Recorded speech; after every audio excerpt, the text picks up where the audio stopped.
Okay ji, बिस्मिल्लाहिर्रहमानिर्रहीम। तो we will going to start lecture number 30।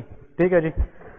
Lecture number 30 में हम आज कुछ मज़ीद इम्पोर्टेंट पढ़ेंगे, that is about thalamus and thalamic nuclei.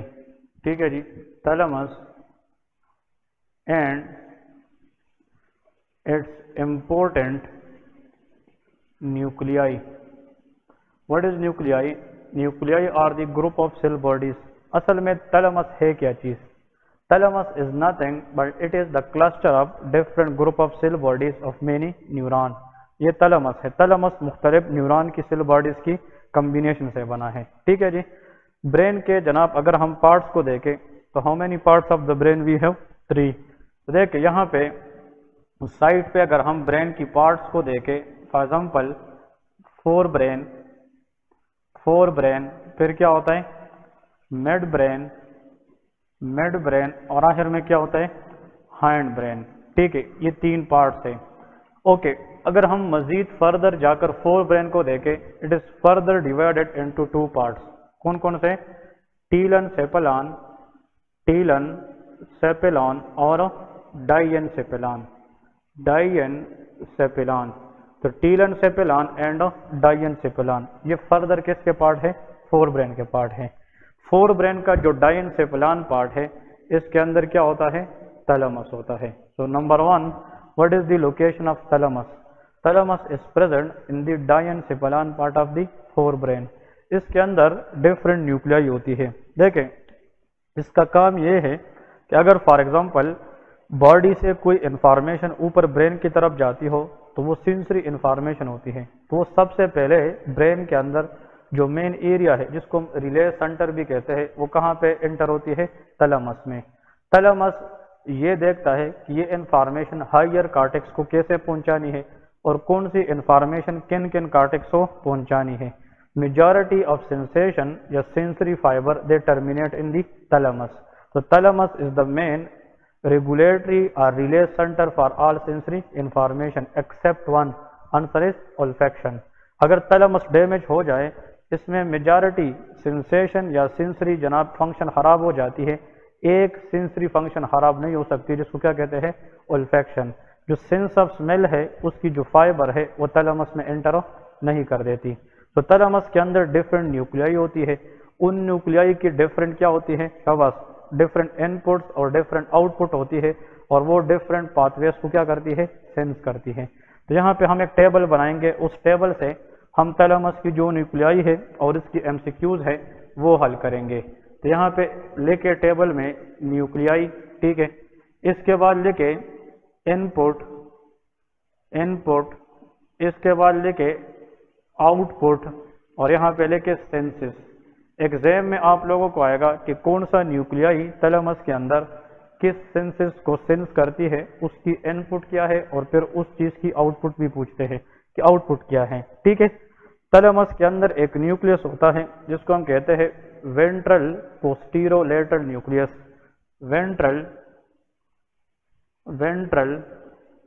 पोस्टीरोलेटरल nucleus, हाँ जी, फॉर शॉर्ट इसको हम VPLNB कहते हैं, ventral पोस्टीरो lateral nucleus.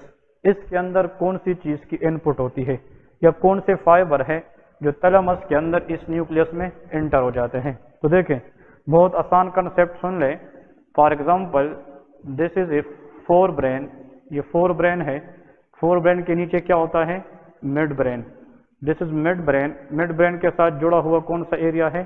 That is पोन्स। Pons के बाद मेडुला ओब्लांगेटा, और मेडुला ओब्लांगेटा के बाद क्या चीज है? That is spinal cord. ठीक है, ओके। अगर हम इस एरिया को, ये वाला इस एरिया को जनाब फोर ब्रेन का नाम देंगे, this is the part of fore brain. Fore brain के अंदर यहाँ पे जनाब होता है thalamus. For example remember, imagine करें कि दिस इज थैलेमस, कि ये हमारे पास कौन सा पार्ट है? थैलेमस पार्ट है। देखे, यहाँ से this is spinal cord, this is spinal cord. यहाँ से इस तरह एक ट्रैक स्टार्ट होता है। देखे, स्पाइनल कॉर्ड से these are bundles of axon. Bundles of axon inside CNS is called tracts. उसको क्या कहते हैं? ट्रैक्ट्स। वो ट्रैक जो इंफॉर्मेशन नीचे से ऊपर की तरफ ले जाती है उसको हम असेंडिंग ट्रैक या सेंसरी ट्रैक कहते हैं, और जो नीचे की तरफ आएगी वो डिसेंडिंग ट्रैक या मोटर ट्रैक होती है। तो इधर देखिए स्पाइनल कॉर्ड से इस तरह एक एक्सॉन की बंडल स्टार्ट हो जाती है और इस तरह ऊपर की जाती है ब्रेन में, और किस चीज के अंदर टर्मिनेट करती है? थैलेमस के अंदर। तो मुझे ये बताए कि ये ट्रैक स्टार्ट कहाँ से हुई थी? शाबाश, स्पाइनल कॉर्ड से। एंड कहाँ पे हुई है? Thalamus. That is called spinothalamic track. Spinothalamic track is a sensory track, ये नीचे से ऊपर की तरफ जाएगी। लेकिन स्पाइनोथैलेमिक ट्रैक ये स्पाइनल कॉर्ड के अंदर जिन न्यूक्लियाई के अंदर एंटर करेगी वो वेंट्रोपोस्टरोलेटरल न्यूक्लियस है। तो VPLN इज अ वेंट्रोपोस्टरोलेटरल न्यूक्लियस, जिसके अंदर कौन सी ट्रैक इन करेगी? Spinothalamic track. इसकी इनपुट में लिखे मेनली स्पाइनोथैलेमिक ट्रैक। ये बात समझ गए कि नहीं? अब ये ट्रैक जो है ये जब स्पाइनल कॉर्ड में वेंट्रोपोस्टरोलेटरल न्यूक्लियस में जाएगी, उसकी आउटपुट क्या है, उसकी डेस्टिनेशन क्या है? थैलेमस के बाद ये किधर जाकर इन होगी? थैलेमस के बाद ये जाकर कहाँ पे खत्म होगी? Answer is parietal lobe. ये कहाँ पे जाती है? Parietal lobe. ये पॉइंट याद रखें। सो वेंट्रोपोस्टरोलेटरल न्यूक्लियस ऑफ द थैलेमस, इसकी जो इनपुट है स्पाइनोथैलेमिक ट्रैक, और थैलेमस से होते हुए उसकी जो आखिर डेस्टिनेशन है वो कौन सी लोब है? पैराइटल लोब है। अब इस ट्रैक ने करना क्या है? इस न्यूक्लियस ने किस चीज को कंट्रोल करना है? मतलब sensation. Number one is it sense this nucleus because of this track sense vibration, temperature and what? Proprioception. यहाँ पे लेके it senses vibration, temperature,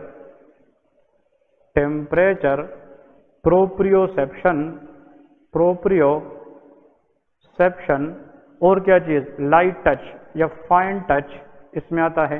fine touch, ये जनाब fine touch, vibration, proprioception and temperature, और इसके साथ पेन भी लेके पेन। ये 5 चीजें याद रखें MCQs के लिए। तो इसका मतलब अगर ये सेंसेस हमें नहीं होती तो अगर area of the damage inside thalamus पूछी जाए तो वो कौन सा न्यूक्लियस है? Ventral posterolateral nucleus. ये थोड़े से रिमेंबर, थोड़ी सी मेमोराइज करने में हार्ड है, लेकिन ये सबसे इंपॉर्टेंट भी है, इसको आप लोगों ने याद रखना है। ठीक है जी। फिर निके जिस तरह वेंट्रोपोस्टरोलेटरल न्यूक्लियस है उसी तरह वेंट्रोपोस्टरोमीडियल न्यूक्लियस भी होता है। तो the next nucleus inside the thalamus is ventral posteromedial nucleus. Medial nucleus, इसको हम VPMN कहते हैं, वेंट्रोपोस्टरोमीडियल न्यूक्लियस। इसकी जो इनपुट है, इनपुट ये हमारे पास क्या है? इसकी जो जनाब इनपुट है that is trigeminal nerve. Trigeminal nerve that is CN5। तो CN5 is a trigeminal nerve, इसकी फाइबर इसमें इनपुट करती है। आउटपुट इसकी ये है, ये भी पैराइटल लोब तक जाती है। Parietal lobe. और MCQ इसका ये आता है विच of the following nucleus of the thalamus will help in the face sensation. तो फेशियल एरिया की जो सेंसेशन है वो किस नर्व के पास है? Trigeminal nerve. यहाँ पे लेके फेस सेंसेशन, तो फेशियल सेंसेशन ये लेटरल न्यूक्लियस करेगी कि मीडियल न्यूक्लियस? हाँ जी, मीडियल न्यूक्लियस। तो देखिए हम इस तरह लिखते हैं इसको, इस तरह remember makeup goes on face, मतलब जो मेकअप होती है वो तो फेस पे होती है ना।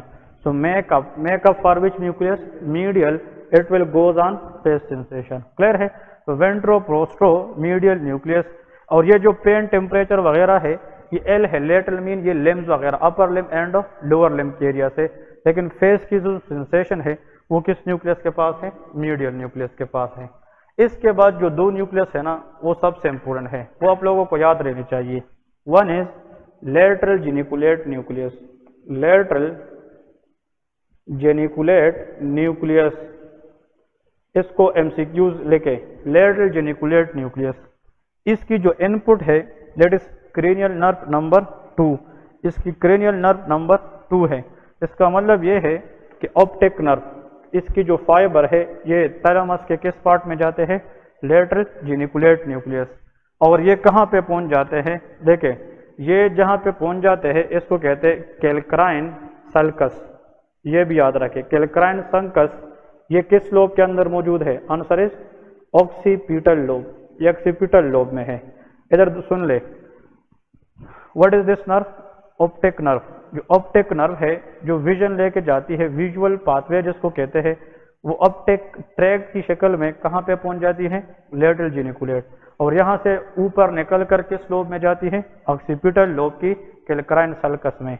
और ये किसको सेंस करेगी? हाँ जी, lateral geniculate nucleus will sense which? Answer is vision, क्योंकि ऑप्टिक नर्व है। तो ऑप्टिक नर्व किसको करती है? विजन के लिए होती है। So if lateral geniculate nucleus of the thalamus is damaged, which of the following function will be impaired? Vision will be impaired. Clear है? Next लिखे medial geniculate nucleus. Medial geniculate nucleus. Medial geniculate nucleus. This is again very important. इसकी जो input fibre है ये कहाँ से आती है? Inferior colliculi. कहाँ से आती है? Inferior colliculi. Anyone can tell me where is inferior colliculi? These are the swelling present on the back side of midbrain. ये कहाँ पे होती है? back side of midbrain. ये midbrain की बैक साइड पे होती है inferior colliculi. देखे अगर हम इधर देखे, ये कौन सा पार्ट है ब्रेन की? This is midbrain. ओके, इसके बाद ये कौन सा पार्ट है? This is pons. और ये क्या है? Medulla oblongata. ऐसा है ना, दिस इज मेडुला ओब्लांगेटा। अब इधर देखे, इन तीनों को कंबाइंडली हम क्या कहते हैं? Brain stem.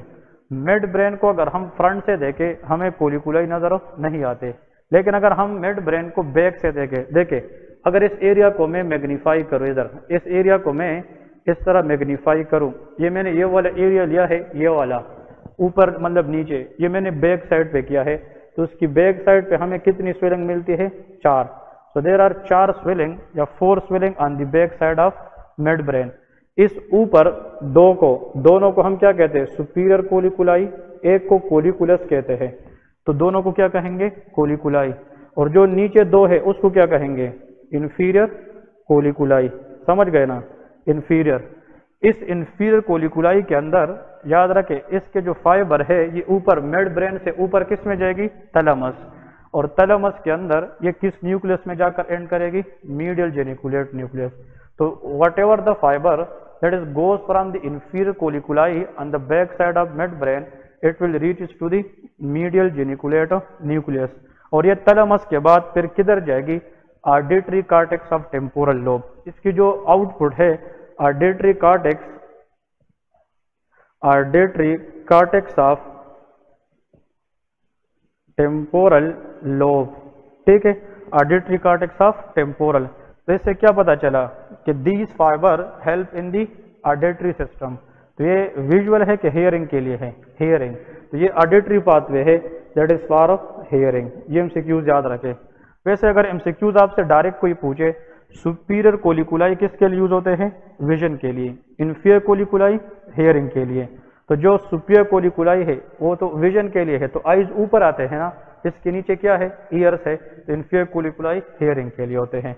अब सुन ले, विजन के लिए कौन सा न्यूक्लियस है थैलेमस में? Lateral geniculate. तो इधर अगर हम देखें, लेटरल के अंदर पहला वर्ड क्या है? L. So L for light, vision के लिए। तो लाइट के लिए क्या है? Lateral geniculate nucleus. और इधर देखें एम स्टैंड फॉर म्यूजिक। तो म्यूजिक सुनने के लिए, हेयरिंग के लिए कौन सा न्यूक्लियस है? मीडियल जेनिकुलेट न्यूक्लियस है। क्लियर है? So if these nuclei come, you people should know at least 1 MCQs from these nuclei. ये आप लोगों को आउटपुट, इनपुट और इसकी सेंसेस पूछेंगे। तो lateral geniculate is L for light, it is for visual pathway. जो एम है, M for music hearing, it is for auditory pathway. इसकी input inferior colliculi, auditory cortex of temporal lobe. इसकी input optic nerve, calcarine sulcus of occipital lobe. ठीक है, और ये दोनों क्या है? ये पैराइटल लोब है। फेस सेंसेशन किस न्यूक्लियस में जाती है? वेंट्रोपोस्ट्रोमीडियल न्यूक्लियस में। मीडियल मीन के इसके अंदर आता है कि जो मेकअप है that goes on the face. Clear है? नीचे एक नोट लेके, note the only sensation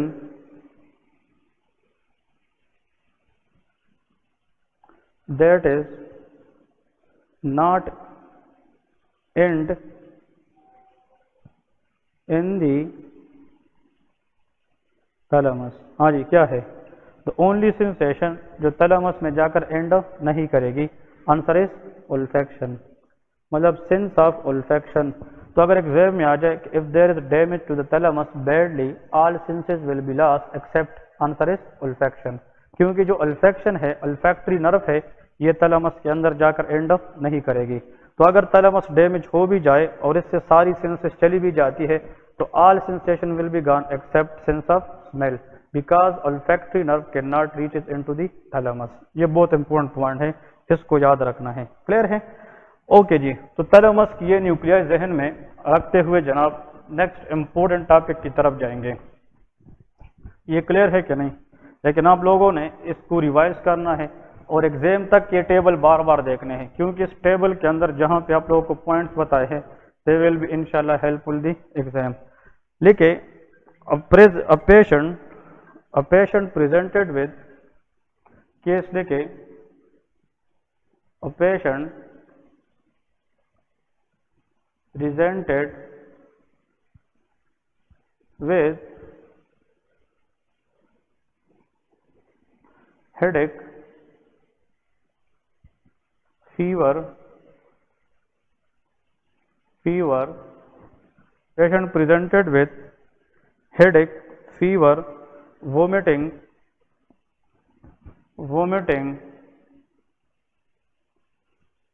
and photophobia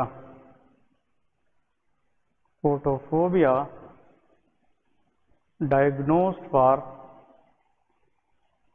meningitis, CSF shows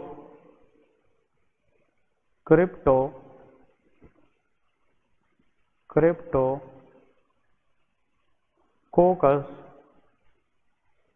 neoformans. What is the drug of choice? हाँ जी, what is Cryptococcus neoformans? It is a type of what? fungi.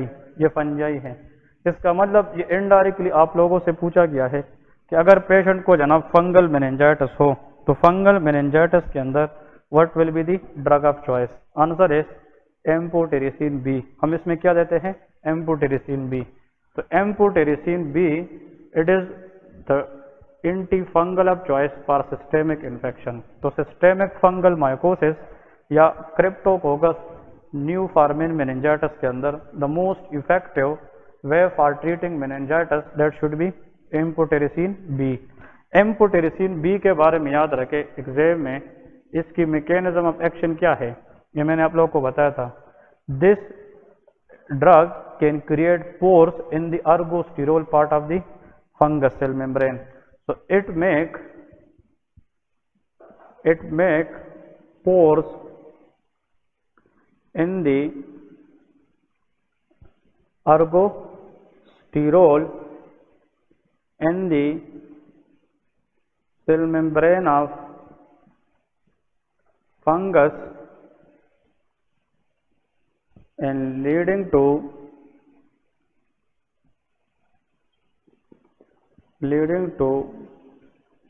fungal cell death। ठीक है जी, ये question याद रखना है। देखिए, अगर हमारे पास एक फंगस है जैसे फंजाई इज प्रोकैरियोट और यूकैरियोट। फंजाई यूकैरियोट होता है, इसके अंदर अपना न्यूक्लियस और न्यूक्लियस बाउंडेड ऑर्गेनेल्स होते हैं और इसकी सेल मेम्ब्रेन भी होती है। तो अगर ये फंजाई सेल है इट इज यूकैरियोट, इसकी जो सेल मेम्ब्रेन है इसमें एक यूनिक स्ट्रक्चर होती है, उस स्ट्रक्चर को हम क्या कहते हैं? अर्गोस्टिरोल कहते हैं। Ergosterol is a structure, it is a type of cholesterol. ये कोलेस्ट्रॉल की टाइप है और ergosterol provide stability to the fungal cell membrane. ये जनाब फंगस की सेल मेम्ब्रेन को क्या प्रोवाइड करती है? स्टेबिलिटी। क्लियर है जी? इसका मतलब ये है कि जितना अर्गोस्टिरोल हमारे पास फंगस सेल के अंदर ज़्यादा टाइटली पैक होगा उतना फंगल सेल की डेथ चांसेस कम होती है। अब देखें, अगर दिस इज अर्गोस्टिरोल, ईच कंपोनेंट जो ड्रा किया है ये हमारे पास क्या है, अर्गोस्टिरोल है। तो अगर हम एम्फोटेरेसिन बी दें, एम्फोटेरेसिन बी, तो amphotericin B can create hole, ये यहाँ पे क्या क्रिएट करता है, होल क्रिएट करता है इन द फंगल सेल। तो फंगस से जो एसेंशियल सब्सटेंसेस है वो बाहर निकलेगी और जो टॉक्सिक सब्सटेंसेस है वो किधर जाएगी, अंदर जाएगी। तो essential substances which is required for the fungal cell, essential substances that will come out, और जो टॉक्सिक सब्सटेंसेस है वो फंगल सेल में अंदर जाएगी और इस वजह से इलेक्ट्रोलाइट इम्बैलेंस हो जाएगी और फंगल सेल की डेथ हो जाएगी। This is what the mechanism of action for the amphotericin B. Clear है? सो एम्फोटेरेसिन बी, अगर इसका ये एमसीक्यूज आ जाए कि which route, what is the route best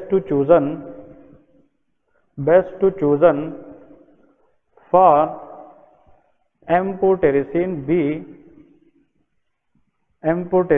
B in meningitis. हाँ जी, अब क्वेश्चन आएगा सब लिंगुअल, IV, IM, इस तरह रूट्स देते हैं।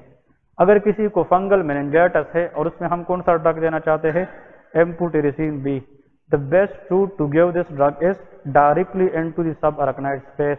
इसको हम क्या कहते हैं, इंट्राथीकल रूट कहते हैं। करते हैं ना, इंट्राथीकल रूट वो है जिस पर हम मेडिसिन डायरेक्ट लंबार पंक्चर के जरिए किधर पे पुट करें, सब अरेक्नोइड। क्योंकि इस ड्रग की जो ब्लड ब्रेन बैरियर पेनिट्रेशन है वो क्या है, वो पुअर है। तो अगर इसकी blood brain barrier penetration poor है तो for more effective the best route for giving this drug in meningitis is intrathecal route. तो इसको हम कहते हैं इंट्राथीकल रूट, ये भी याद रखें। The route where we can give the drug directly into the subarachnoid space, it is called intrathecal route. इसके लिए जनाब साइड इफेक्ट्स, एम्फोटेरेसिन बी, इसके साइड इफेक्ट्स के क्वेश्चन में आते हैं। एम्फोटेरेसिन बी ये जब हम IV लगाते हैं, किस में लगाते हैं, IV, तो amphotericin B in some people by IV infusion ये क्या करता है, एबनॉर्मल हिस्टामिन रिलीज करता है। क्या रिलीज करता है, एबनॉर्मल हिस्टामिन।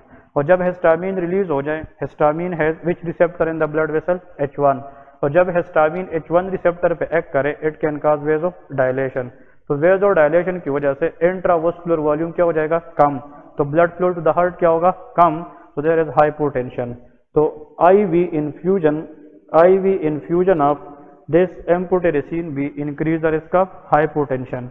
इसके साथ साथ फीवर, चिल्स एंड राइगर भी हो सकती है, फीवर, चिल्स एंड राइगर। और another question to remember for the exam, amphotericin B is the systemic antifungal, it is highly nephrotoxic. ये क्या है, नेफ्रोटॉक्सिक। तो as renal failure patient can take this drug most frequently, no. तो जो CKD है या renal failure patient है वो इस ड्रग को जनाब रेगुलरली नहीं ले सकते, because it can leads to nephrotoxicity, ये किडनी फेलियर करा सकती है। और नेक्स्ट आप लोग लेके, it can cause phlebitis. What is phlebitis, inflammation of the veins, मतलब जहाँ पे इसकी हम IV देते हैं तो ये नियर बाई वेन के अंदर कभी कभार इन्फ्लेमेशन कराती है, so it can lead to phlebitis. Clear है? तो एम्फोटेरेसिन बी ये सिस्टेमिक एंटीफंगल है, ये अर्गोस्टिरोल के अंदर पोर क्रिएट करके फंगस सेल की लाइसिस कराती है, डेथ कराती है। मेनिंजाइटिस के अंदर बेस्ट रूट से हम कौन से रूट से दे सकते हैं, intrathecal, directly into the subarachnoid space, और इससे फीवर, हाइपोटेंशन, नेफ्रोटॉक्सिसिटी या प्लेबाइटिस भी हो सकती है। ठीक है जी। नेक्स्ट क्वेश्चन एक और आता है कि जनाब के फॉर एग्जांपल देखें, what is the best antifungal for the oral candidiasis. Oral candidiasis इसका दूसरा नाम क्या है, oral candidiasis is also called oral thrush. Very good, ठीक है, इसको हम ओरल थ्रश भी कहते हैं। तो topically in the oral cavity the best antifungal is nystatin. इसमें हम क्या दे सकते हैं, नेस्टाटीन स्प्रे दे सकते हैं। Because nystatin is the best antifungal which work against Candida species. ठीक है, दो चीजें मजीद याद रखें। डायपर रैश का नाम सुना है ना, डायपर रैशेस ये जेनेटल एरिया के अंदर ज्यादा होती है, और डायपर रैशेस की वजह से जो जेनेटल एरिया है वो क्या दिखती है, रेड दिखती है, और उसमें ईचिंग होती है। जेनेटल एरिया में डायपर रैशेस एंड जेनेटल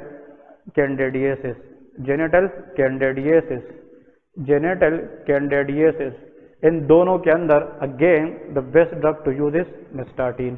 तो nystatin is the drug which is use topically, मतलब ये हम सिस्टेमिक ज्यादा यूज नहीं करते, ये हम उन एंटी फंगल के लिए यूज करते हैं या उन फंगल इन्फेक्शन के अंदर इसकी यूज ज्यादा होती है, जिसमें हम इसको किस रूट से ज्यादा यूज कर सके, टॉपिकल रूट से ज्यादा यूज करें।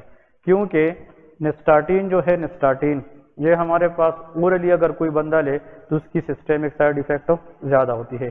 तो diaper rash, genital candidiasis, oral candidiasis, तीनों के अंदर drug of the choice is nystatin. Clear है?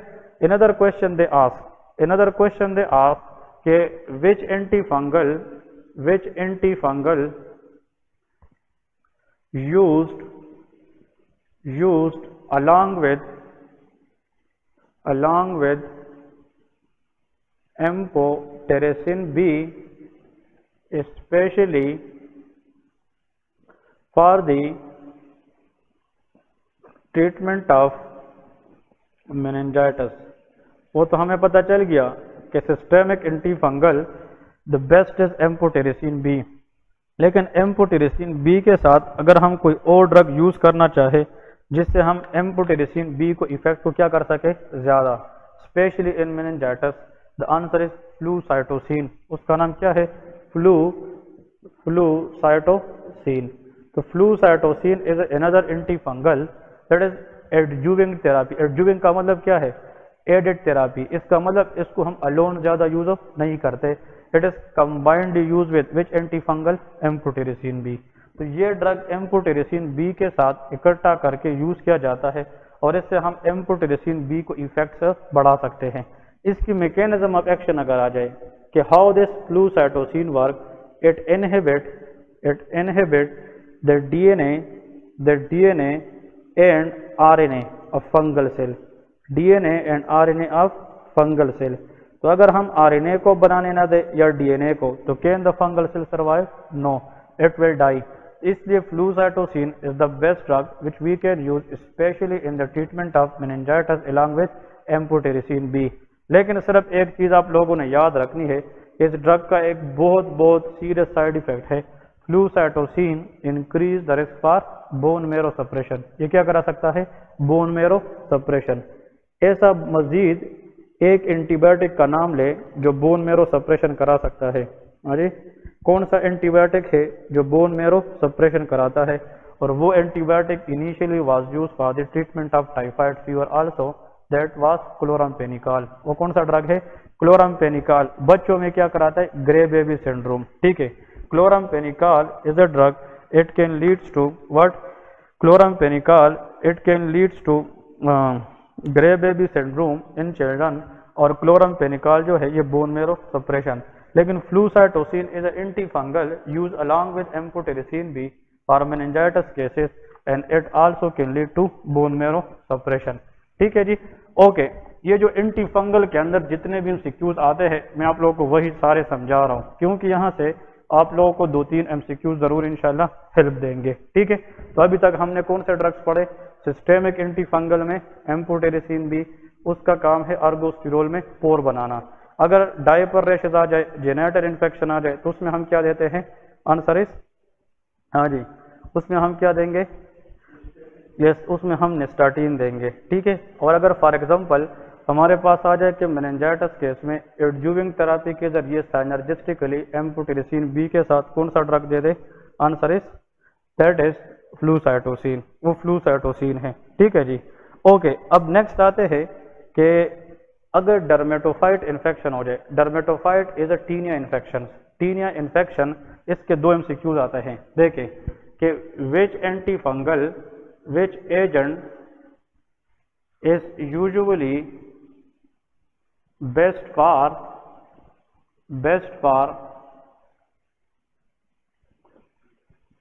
Dermatophyte infection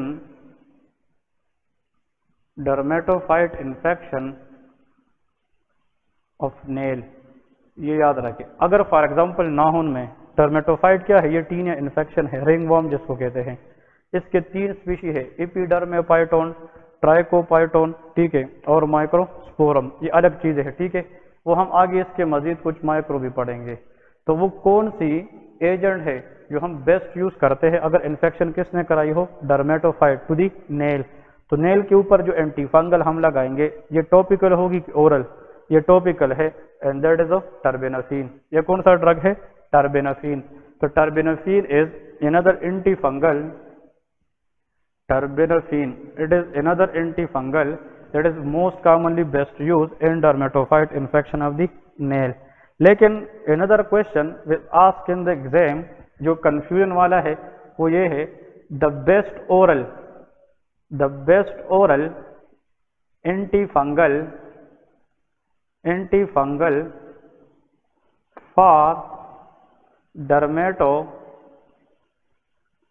for dermatophyte infection। अब इसमें और उसमें फर्क है। ऊपर वाला डर्मेटोफाइट इन्फेक्शन है, लेकिन उसके लिए हम कौन सी की बात कर रहे हैं, टॉपिकल, मतलब नेल में। लेकिन अगर सिस्टेमिक या ओरल बेस्ट डर्मेटोफाइट एंटीफंगल पूछी जाए तो आप लोगों का आंसर होगा ग्रेसियोफिल्वेन। इसका नाम क्या है, griseofulvin. Very very important for me, this is very very important MCQs. The best oral 100% effective antifungal in dermatophyte infection that is known as griseofulvin. Griseofulvin क्या करता है, ये फंगल सेल के अंदर माइक्रोट्यूब्यूल की सिंथेसिस को इनहिबिट करता है, और अगर माइक्रोट्यूब्यूल ना बने तो फंगल सेल की माइटोसिस रुक जाती है। तो fungal cell mitosis is block, तो फंगल सेल की मल्टीप्लिकेशन खत्म हो जाएगी, वो रुक जाएगी, तो फंगल सेल की ग्रोथ खत्म हो सकती है कि नहीं। इसका मतलब ये है, दिस ग्रेसियोफिल्वेन, इसकी मैकेनिज्म ऑफ एक्शन क्या है, इट इनहिबिट, हाँ जी, इट इनहिबिट माइक्रोट्यूब्यूल सिंथेसिस। ये माइक्रोट्यूब्यूल सिंथेसिस को इनहिबिट करता है, and it can decrease the rate of mitosis. तो ये माइटोसिस मीन जो फंगल सेल की नंबर बढ़ेगी रिप्लिकेट होने में, उसको खत्म करता है, and the patient will get rid of fungal infection. लेकिन griseofulvin, again I will force on this sentence, this is the best 100% effective antifungal, specially used topically ki orally for which fungal infection, dermatophyte। तो dermatophyte के लिए best oral ग्रेसियोफिल्वेन है। इसकी side effect लेके ग्रेसियोफिल्वेन के बारे में सिर्फ ये याद रखें कि it is not indicated to a patient in pregnancy, so it is teratogenic. Teratogenic is a drug which can cross placenta and it can damage the foetus, it can create toxicity to the foetus. तो ये जनाब teratogenic है, carcinogenic भी है, मतलब ये है कि कुछ कैंसर की प्रोग्रेशन में भी काम कर सकता है। उसका मैकेनिज्म स्टिल अननोन है, but it is believe that is carcinogenic in nature and it can cause mental confusion. तो मेंटल कंफ्यूजन कार्सिनोजेनिक तो इतना इफेक्ट नहीं है, लेकिन the most important thing that keep remember for griseofulvin is of teratogenic, so that is highly contraindicated in a pregnancy। Clear है, okay जी। अब अगर another question come के फॉर एग्जांपल एंटीफंगल के अंदर द थर्ड कैटेगरी इसका azole family, azole family, इसके MCQs भी लेके, एजोल फैमिली के अंदर कौन कौन से ड्रग आते हैं, कीटोकोनाजोल, फ्लूकोनाजोल, म्यूकोनाजोल, ठीक है, ये सारे के सारे किस फैमिली के अंदर आते हैं, एजोल फैमिली में आते हैं। अगर एग्जाम में आ जाए कि विच azole use prophylactically for meningitis, के मेनिंजाइटिस के अंदर प्रोफाइलेक्टिकली हम कौन से एजोल को यूज कर सकते हैं, आंसर इज फ्लूकोनाजोल। अब यहाँ पे दो एमसीक्यू सुन ले, मेनिंजाइटिस की ट्रीटमेंट में ड्रग ऑफ चॉइस क्या है, मेनिंजाइटिस हो चुकी है उसकी ट्रीटमेंट कर रहे, drug of choice is amphotericin B. Amphotericin B के अंदर एडेड ड्रग हम कौन सा दे सकते हैं, फ्लूसाइटोसिन। लेकिन अगर किसी को फंगल मेनिंजाइटिस का रिस्क है तो प्रोफाइलेक्टिकली उस रिस्क को कम करने के लिए हम क्या दे सकते हैं, फ्लूकोनाजोल दे सकते हैं, ठीक है। Fluconazole is one of the azole family member, okay. Another is itraconazole, ये भी आता है कि जो माइसिस डर्मेटाइडस या blastomycosis infection. Blastomyces is one of the fungal species, इसकी इन्फेक्शन में itraconazole is the best choice. तो एट्राकोनाजोल इज गिवन। अब आप लोग कहोगे कि इसके एग्जाम में क्वेश्चन कैसे आते हैं, वो कहेंगे कि एक इम्यूनो कॉम्प्रोमाइज पेशेंट है, उसको जनाब बार बार इन्फेक्शन हो रही थी और हमने जब KOH माउंट किया, पोटासियम हाइड्रोक्साइड माउंट या इन्वेस्टिगेशन की, तो उसमें ब्लास्टोमाइस इन्फेक्शन था। Which of the following azole best work against blastomyces infection? Answer is itraconazole. ठीक है। नेक्स्ट इज अनदर फंगस, आप लोगों ने नाम सुना होगा एस्परजिलस। एक फंगस का नाम क्या है? एस्परजिलस। और वो क्या करा सकता है? एस्परजिलोसिस करा सकता है। So voriconazole it is mild aspergillosis. ये माइल्ड एस्परजिलोसिस में अच्छा काम करता है। Mild aspergillosis voriconazole. ठीक है। और सीवियर एस्परजिलोसिस, इसके अंदर आइसोवोकोनाजोल। ठीक है, this is a drug isavuconazole that is for severe aspergillosis, but mild aspergillosis के लिए दैट इज वोरिकोनाजोल। ठीक है। और इसमें जनाब इस चारों में से जो मैं आप लोगों को प्रेफर करूंगा, रिमेंबर फर्स्ट वन। ठीक है, first one prophylactic for meningitis and isavuconazole that is for severe aspergillosis. Aspergillosis के अंदर वैसे कौन सी ऑर्गन ज्यादा डैमेज होती है? Aspergillus infection can target the lungs, ये लंग्स को टारगेट कर देती है। ठीक है जी। और नेक्स्ट लेके आखिर में एक MCQ, which azole can leads to gynaecomastia, enlargement of the breast tissue in male is called of gynecomastia। कौन सा एजोल है कि मतलब ये है एजोल फैमिली में जो क्या करा सकता है? गायनेकोमेस्टिया। Answer is ketoconazole. तो ketoconazole is a drug which can is a side effect, ये एंड्रोजन इनहिबिटर है, ये टेस्टोस्टेरोन की सिंथेसिस को भी रोकता है, स्पर्म की प्रोडक्शन को भी कम कर सकता है। एंड्रोजन इनहिबिटर है and it increase the risk for gynaecomastia. तो enlargement of the breast tissue in male especially it is known as a gynecomastia। तो important drugs causing gynecomastia, ये लिस्ट भी आप लोगों को फिंगर टिप्स पे आनी चाहिए। ठीक है। सबसे पहले लेके कीटोकोनाजोल। कीटोकोनाजोल क्या है? It is one of the anti fungal, anti fungal है, ये गायनेकोमेस्टिया करा सकता है। तो इसके सामने लेके this is one of the anti fungal. हाँ, और कोई बता सकता है जो गायनेकोमेस्टिया करा सकता है? हाँ, डायूरेटिक्स के अंदर स्पायरूनोलेक्टोन, ये किस चीज की फंक्शन को इनहिबिट करता है? एल्डोस्टेरोन। इसको हम एल्डोस्टेरोन एंटागोनिस्ट भी कहते हैं, इसको हम पोटाशियम स्पेयरिंग डायूरेटिक कहते हैं। It can cause gynecomastia, that is potassium sparing diuretics। potassium sparing diuretics। हाँ जी। नेक्स्ट क्या है? Another drug which can cause gynecomastia is called cimetidine। ये क्या है? cimetidine। cimetidine हम कहाँ पे यूज कर सकते हैं? हाँ जी, cimetidine is best used in the treatment of gastritis। ये H2 ब्लॉकर है, मतलब पेराइटल सेल के ऊपर, जो पेराइटल सेल है ये उसके ऊपर जनाब H2 रिसेप्टर को क्या करता है? ब्लॉक करता है। तो cimetidine is H2 blocker. Next आखिर में जनाब लेके for example another is finasteride. Finasteride क्या है? Finasteride it is 5 alpha reductase blocker.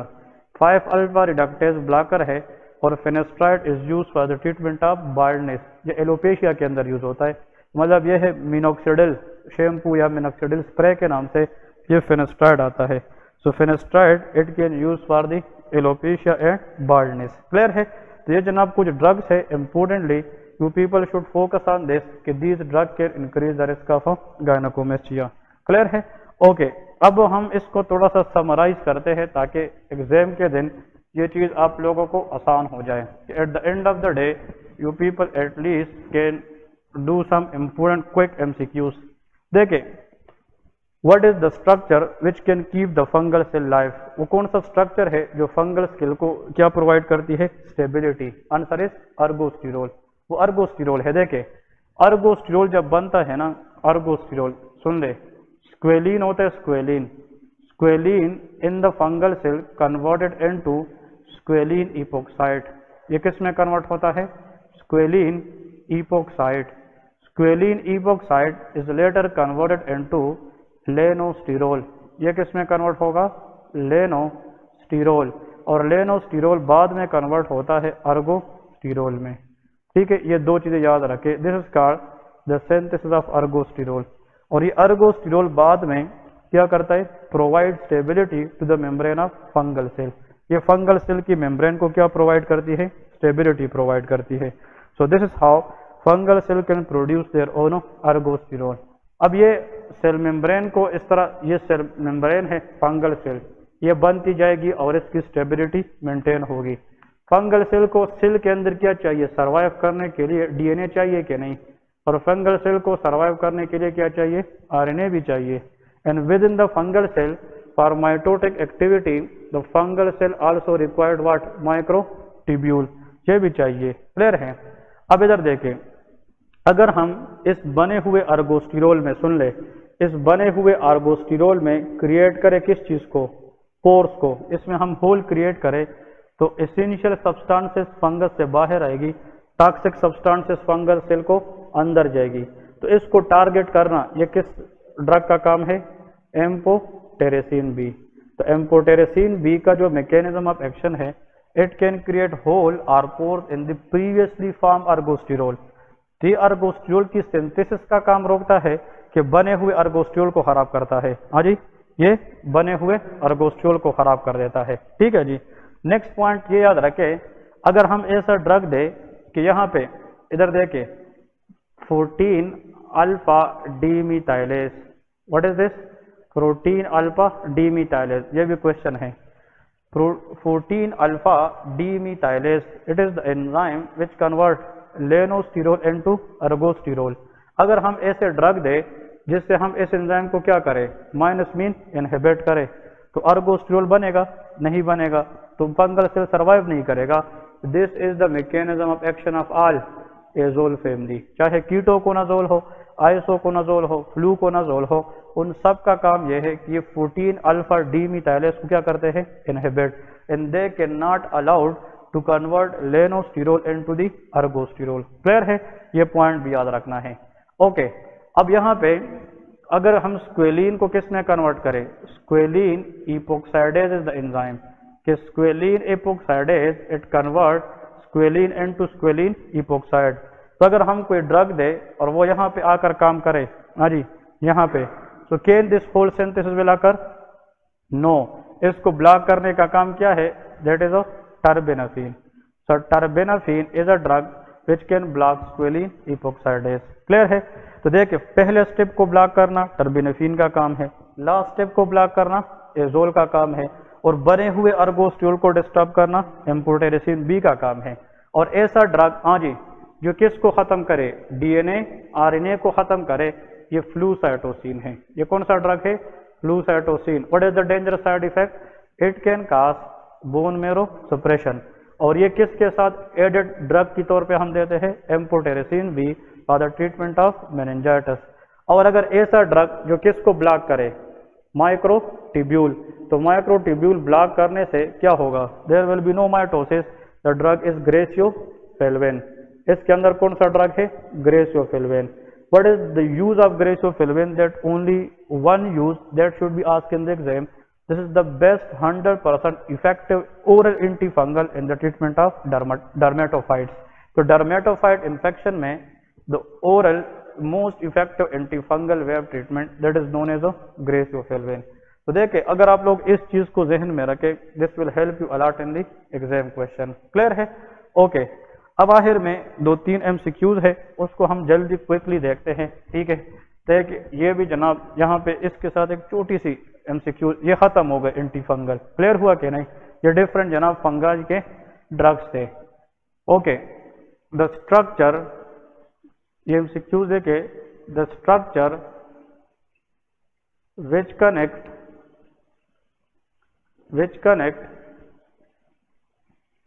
midbrain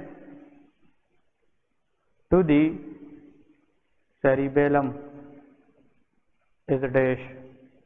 ये भी क्वेश्चन आता है कि वो स्ट्रक्चर बताए जो बैक साइड से पीछे से मिड ब्रेन को अटैच किया गया है, किसको? सेरेबेलम को। That is called superior peduncle. उस स्ट्रक्चर का नाम क्या है? Superior peduncle. ये एक लाइन एमसीक्यूज है लेकिन इतना पॉपुलर है कि it is not miss in the exam. Peduncle is a axon bundle. अब देखें, हमने ये बात की थी, this is a mid brain. Mid brain के साथ फ्रंट पे क्या टच होता है? That is पोन्स। पोन्स के नीचे क्या होता है? Medulla oblongata. तो अगर ये मिड ब्रेन है, ये पोन्स है और ये क्या है? Medulla oblongata. तो इन तीन स्ट्रक्चर को कंबाइंड हम क्या कहते हैं? Brain stem. तो ब्रेन स्टेम को हम जब फ्रंट से देखते हैं तो हमें सेरेबेलम नजर नहीं आता, वो कहाँ पे है? Back side. तो इस मार्कर की जो टिप है ये सर, ये क्या है? Mid brain. ये पोन है और ये मेडुला। तो सेरेबेलम इस तरह पड़ा हुआ है ना, लेकिन सेरेबेलम का इन तीनों के साथ बैक से क्या है? कनेक्शन है कि नहीं? The group of axon bundle which attach cerebellum to the brain stem from the back side is called peduncle. तो ब्रेन स्टेम का पहला वाला हिस्सा कौन सा है? Mid brain. तो वो पिडंकल जो सेरेबेलम को ऊपर वाले पार्ट से मिलाएगा वो क्या है? Superior peduncle. वो बंडल ऑफ एक्सॉन जो पूर्ण सेरेबेलम को मिलाएगा वो मिडल पिडंकल। और वो एक्सॉन बंडल जो सेरेबेलम को मेडुला से मिलाएगा वो क्या है? वो inferior peduncles होंगे। ठीक है, तो peduncles are nothing but these are the axon bundle which provide attachment to the cerebellum with the brain stem. So depending upon the peduncle in connection to the brain stem part, it has how many types? 3. Superior peduncle, attachment of cerebellum to the midbrain, middle peduncle, cerebellum to the pons, और medulla oblongata को inferior peduncle आते हैं। ठीक है, so this is part today. Inshallah tomorrow we will keep going with some new topics and interesting concepts. दूसरी आखिर में announcement ये है कि प्रीवियस वीक का जो टेस्ट है वो इंशाल्लाह आज तैयार हुआ है, कल वो साइट पे अवेलेबल होगा। ठीक है, कल दिन क्या है? Tomorrow is Thursday. ये थर्सडे से अवेलेबल होगा और 2 दिन 48 आवर तक अवेलेबल होगा। और सारे इंशाल्लाह इसको अटेंड करके अपने फिर बता दे कि आप लोगों की ग्रेड कितनी आती है। और इंशाल्लाह ये टेस्ट जो मैंने बनाए हैं, you people will enjoy it and it is very very productive. So from tomorrow up to 48 hour onward it will be available tomorrow इंशाल्लाह, और मैं ग्रुप में भी मेंशन करूंगा।